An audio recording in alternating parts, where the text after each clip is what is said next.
বাংলাদেশের রাজনৈতিক পট পরিবর্তনের পর নতুন সরকার এসেছে। চলুন এই সরকারের গঠনটা একটু দেখে নেওয়া যাক।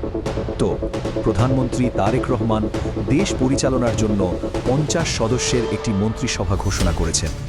আজকের আলোচনায় থাকছে প্রধানমন্ত্রীর ভূমিকা, পূর্ণমন্ত্রী, প্রতিমন্ত্রী এবং সবশেষে পুরো মন্ত্রিসভার একটি বিশ্লেষণ। সরকারের নেতৃত্বে আছেন প্রধানমন্ত্রী তারেক রহমান। তিনি হলেন নির্বাহী শাখার প্রধান।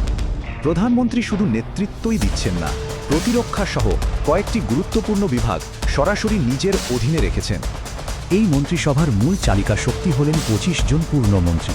প্রত্যেকের কাঁধেই আছে একটি করে মন্ত্রণালয়ের ভার। দলের সিনিয়র নেতাদের দেয়া হয়েছে অর্থ ও স্বরাষ্ট্রের মতো সবচেয়ে গুরুত্বপূর্ণ মন্ত্রণালয়গুলোর দায়িত্ব।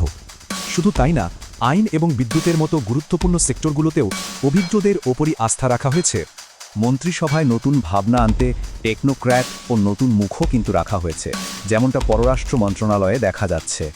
খলিলুর রহমানের নিয়োগটা বেশ আলোচিত, কারণ তিনি আগের অন্তর্বর্তী সরকারের জাতীয় নিরাপত্তা উপদেষ্টা ছিলেন।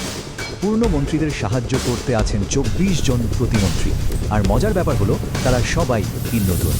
এই নতুন প্রতিমন্ত্রীদের অনেকেই কিন্তু রাজনৈতিক পরিবারের সন্তান। বলা যায় এটা একটা রাজনৈতিক ধারারই অংশ। শুধু তাই নয়, জোটের শরিক নেতা এবং একজন সাবেক ক্রীড়া তারকাকেও প্রতিমন্ত্রী করা হয়েছে। মন্ত্রীরা তো আছেনই, এর বাইরেও মন্ত্রী পদমর্যাদায় ১০ জন উপদেষ্টাকে নিয়োগ দেওয়া হয়েছে।